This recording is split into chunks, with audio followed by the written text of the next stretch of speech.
Oi, turma do livro Poliana, Eleanor H. Porter, no capítulo 18, Prismas. Depois dos dias quentes de agosto, Poliana passou a ir frequentemente à enorme casa na colina Pendleton. No entanto, não sentia que suas visitas eram realmente bem-sucedidas. Não que o homem não quisesse vê-la, ao contrário, ele sempre mandava buscá-la, mas quando ela estava lá, ele não parecia muito feliz com sua presença, pelo menos era o que Poliana achava. John Pendleton falava com ela, isso é verdade. Ele mostrava muitas coisas bonitas e outras estranhas, livros, gravuras e objetos raros, mas ainda reclamava bastante de sua impotência e se irritava visivelmente com as atitudes e as arrumações das pessoas que trabalhavam para ele, todas indesejáveis. Porém, o homem realmente parecia gostar de ouvir Poliana falar. E ela falava. A menina adorava falar, mas nunca sabia se ia vê-lo de repente com a cabeça no travesseiro pálido e com uma tristeza no olhar que a afligia. E nunca sabia qual de suas palavras, se houvesse alguma, tinha causado isso. Quanto a contar sobre o jogo do contente e convencê-lo a experimentar, ela ainda não tinha sentido.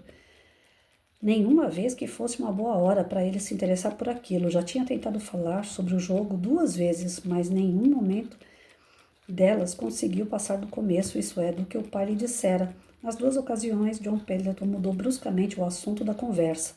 Poliana já não duvidava mais que o Sr. Pendleton era o antigo namorado da tia Polly, e com toda a força de seu coração amoroso e dedicado, desejava poder, de alguma forma, trazer felicidade para as suas, no seu modo de pensar, pobres vidas solitárias.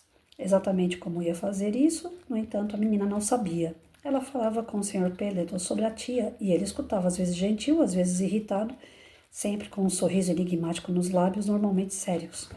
Ela falava com a tia sobre o Sr. Pendleton, ou melhor, tentava falar sobre ele.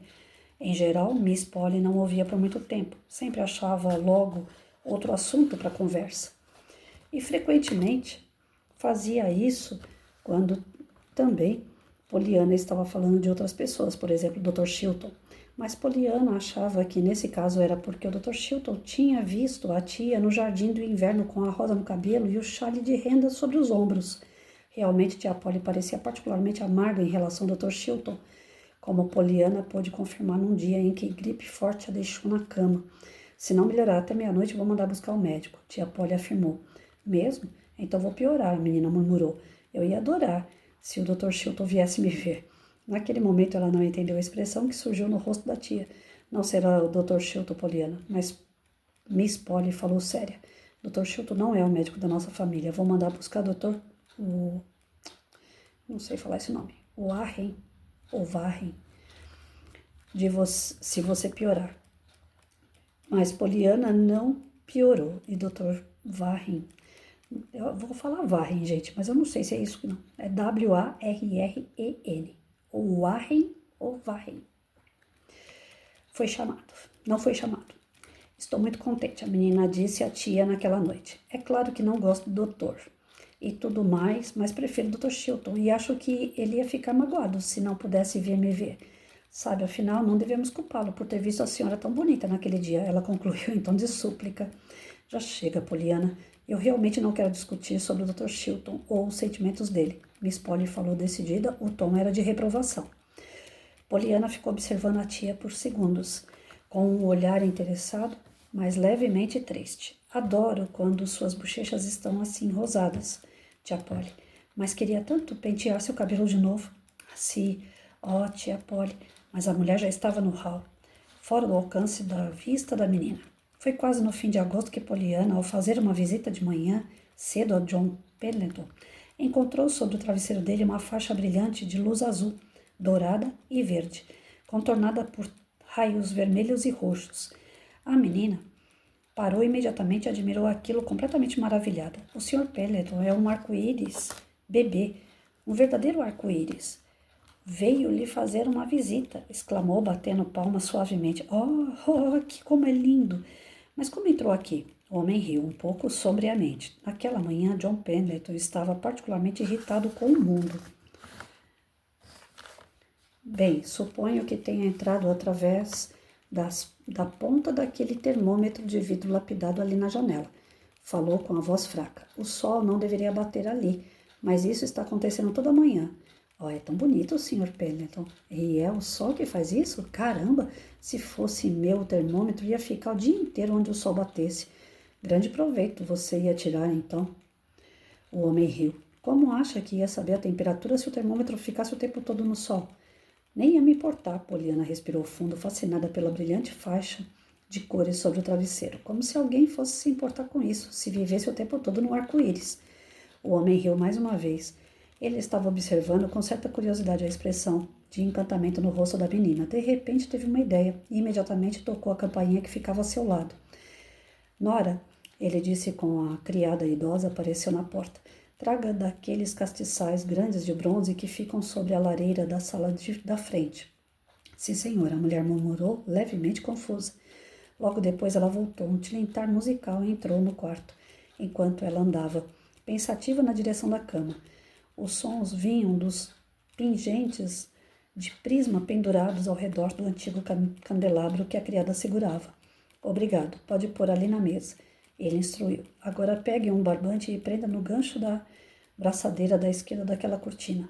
Abre bem a cortina. Atravesse o barbante e prenda no gancho da direita. Isso é tudo. Obrigado. Ele disse quando Nora acabou de seguir as suas instruções. Quando a mulher saiu do quarto, John Pendleton dirigiu os olhos risonhos para Poliana, que observava tudo atentamente. Por favor, Poliana, traga o castiçal aqui. Com as duas mãos, a menina levou o objeto até o homem, que logo começou a soltar os pingentes um a um, até o momento em que havia uma dúzia deles arrumados lado a lado sobre a cama.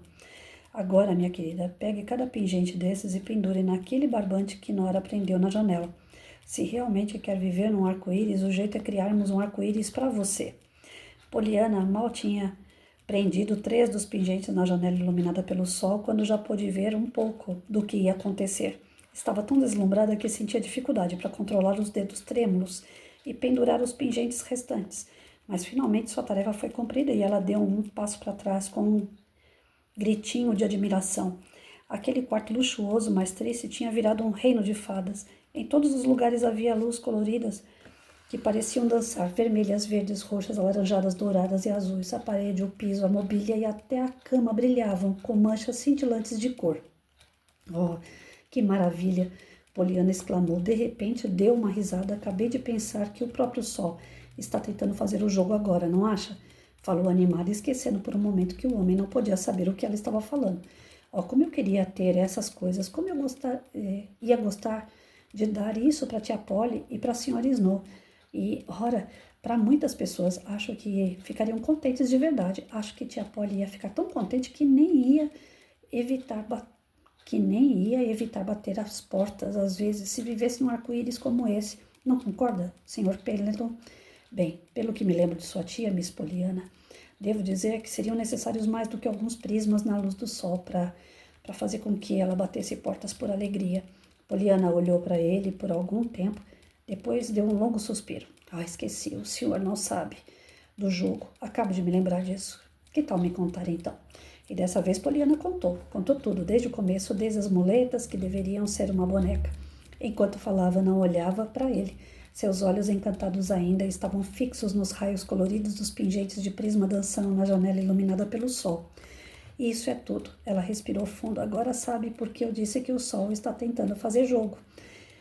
Por um momento, ficaram em silêncio. Depois, uma voz baixa que vinha da cama disse trêmula. Talvez, mas eu estou achando que o melhor prisma entre todos é você, Poliana.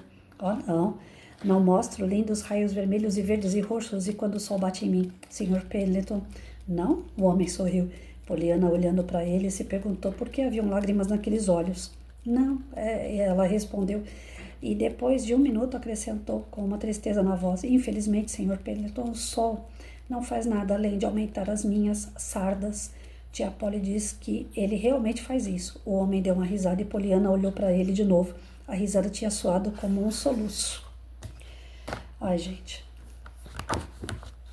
eu tô pagando meus pecados com essa Poliana, porque eu tento segurar, às vezes, a emoção que ela causa, né? Ou menininha terrível.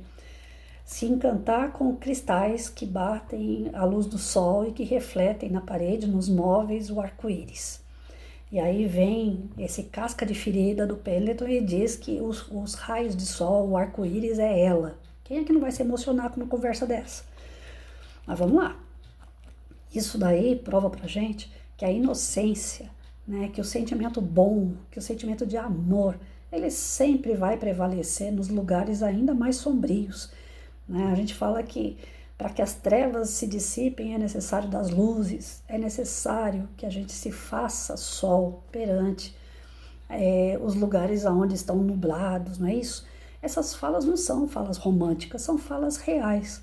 Se a gente realmente quiser viver num lugar melhor, com pessoas, a boa convivência, nós temos que ser raios de sol, nós temos que ser arco-íris, nós temos que ser pessoas felizes.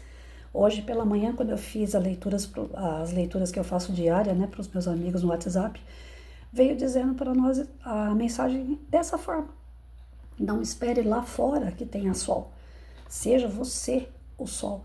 Não espere que as pessoas venham te visitar, que as pessoas estejam perto de você. Você esteja perto das pessoas. Então, muitos de nós ficam naquela, né? Ah, se ninguém vem na minha casa, eu também não vou na casa de ninguém. Ah, se ninguém quer saber de mim, eu também não quero saber de ninguém. Vira um jogo de cabo de guerra e à toa, porque a vida é passageira, ela passa rápido demais. Daqui a pouco, nenhum de nós estamos por aqui. E aí, eu, pelo menos que sou espírita, eu acredito que nós vamos chegar do outro lado falando assim: ah, quanto tempo eu perdi. Eu podia estar perto de alguém, eu podia estar abraçando, eu podia estar beijando, eu podia estar rindo com essa pessoa, eu podia estar brigando com essa pessoa. Mas não, eu fiquei nesse cabo de guerra, né? Já que a pessoa não vinha, eu também não ia. Então, gente, tem situações e situações, né? Eu tô atravessando até agora, no final desse mês, se Deus quiser, vai acabar umas dívidas ferradas que eu fiz, e aí eu me isolei. Eu não tô indo para lugar nenhum, eu não tô vendo ninguém, eu não tô evitando até os cafés em casa, porque eu gosto de exagerar na mesa. Mas assim que eu sair fora disso, eu quero minha casa movimentada de novo, minha mesa cheia, e eu vou poder bater perna, porque a melhor coisa que tem, nem que seja para brigar, é a convivência humana. Não dá para ficar isolado. E a gente só sabe disso quando a gente está isolado. A gente só dá valor quando a gente perde, a gente só dá valor quando a gente não tem. Então, que a gente não precise perder e nem ficar, né, naquele sentimento vazio do tipo assim: poxa, eu podia, mas eu não tenho. Não. Vamos largar a mão de ser osso duro e vamos dar a mão à palmatória, fazer as pazes com as pessoas, viver bem com elas na medida do possível, dentro do respeito, né? Tem pessoas que são mais difíceis, mas viva no respeito. O importante é que a gente leve luz às sombras, leve cor, como a Poliana leva, né? Leve cor, alegria aos lugares mais tristes, mais sombrios. A sensação que a gente tem quando nós podemos fazer isso é muito gratificante, é muito. Quando a gente faz o bem, quando a gente realmente desenvolve nas pessoas sentimentos bons a nosso respeito. Ontem eu escutei um amigo falando para mim assim: eu me sinto bem conversando com você, eu confio em você. Nossa, isso aí tem um peso tão grande na vida da gente, mas um peso bom, sabe? De você saber que você é confiável, saber que você leva paz, que você leva tranquilidade, que você leva para a pessoa a confiança dela desabafar, dela falar com você, coisas que às vezes ela não fala nem com quem está perto, né? Então é gostoso, né? Não é à toa que às vezes o Leandro, né, que foi um amigo meu que indicou essa leitura, eu vejo, ele falou assim: eu vejo a Poliana como se fosse você, né? Vocês se parecem muito. Só que assim, essa alegria extrema da Poliana, lógico que eu com 53 anos e com poliomielite eu não tenho, né? Mas eu tento realmente levar um pouquinho, né, do que é bom para aqueles que acham que as coisas já não tá tão bom. Eu procuro ver o lado bom das coisas. Eu tenho isso, graças a Deus. Então vamos aprender com a Poliana a fazer o jogo, né? Tudo aquilo que parece ruim, na verdade, vem para melhorar, não é isso? Então a gente tem que ver o lado bom. Ontem eu estava assistindo um filme, O Lado Bom da Vida. Peguem esse filme para assistir, vocês vão entender o que eu estou falando agora, né? O rapaz, ele amava demais a esposa dele, aí ele saiu. Quando ele voltou, a esposa estava traindo ele. Ele ia viajar, eu acho, e não deu certo a viagem. Ele voltou para casa mais cedo e pegou a esposa traindo ele. Aí ele pirou na batatinha, né? Acabou sendo, inclusive, internado no manicômio, porque realmente ele saiu fora de si. Ele amava demais a esposa. E aí tem aqueles regime semiaberto, né? Que pode ficar um tempo com a família, tal. Se tiver um bom comportamento, não volta para o manicômio. E aí ele voltou com a família e ele tinha aqueles atos meio explosivos, né? Ainda, porque estava em tratamento, tomando remédio. Apareceu uma moça e se encantou com ele. E ela tinha tido também um problema lá, ficou viúva cedo, e o marido dela, quando morreu, ele estava procurando uma forma de esquentar o relacionamento deles, que estava bem frio. E aí ela desregrou quando ela ficou viúva. Ela falou, era por falta do sexo, né, que ele saiu em busca de coisas novas para nós, tal, e morreu num acidente. Então, por conta dessa porcaria que eu perdi meu marido. Aí ela pegou e começou a sair com um monte de cara, desregrou também, ficou completamente desequilibrada. E quando ela conheceu esse rapaz, eram dois desequilibrados, né, com duas situações diferentes. Mas eles foram ver o lado bom da vida, né? Aí tinha um concurso de dança, ela chamou ele para poder fazer parte desse concurso de dança, que ele era mais um que estava na mira dela, que ela ia pegar, né? Mas ela começou a gostar dele. De verdade, ela começou a gostar. E aí ele não gostava dela a princípio. Os dois se desentendiam o tempo todo, porque ele é estourado e ela é toda afoita, né? E eu sei que no decorrer do filme, eles ensaiando a música, aí o pai dele entrou numa aposta, né? Querendo comprar um restaurante para ele trabalhar, mas entrou numa aposta para ter o dinheiro. E nessa aposta envolvia a dança. Eles tinham que tirar pelo menos nota 5 na dança. E aí eu não vou contar até o final do filme, gente, mas eu achei tão bonitinho, porque no decorrer do filme eles começaram a encontrar o outro lado, o lado bom realmente da vida, que é o lado de rir, de estar entre família, de estar, né, aberto ao recomeço, a um novo romance, ao amor, à amizade, o equilíbrio, a busca pelo equilíbrio. Diante de tanta coisa ruim que aconteceu com eles, eles desfocaram das coisas ruins e foram ver o outro lado, que a vida continua e continua bonita. E a Poliana, ela tem muito disso, né? Ela traz isso pra gente. Assista o filme O Lado Bom da Vida, vocês vão gostar.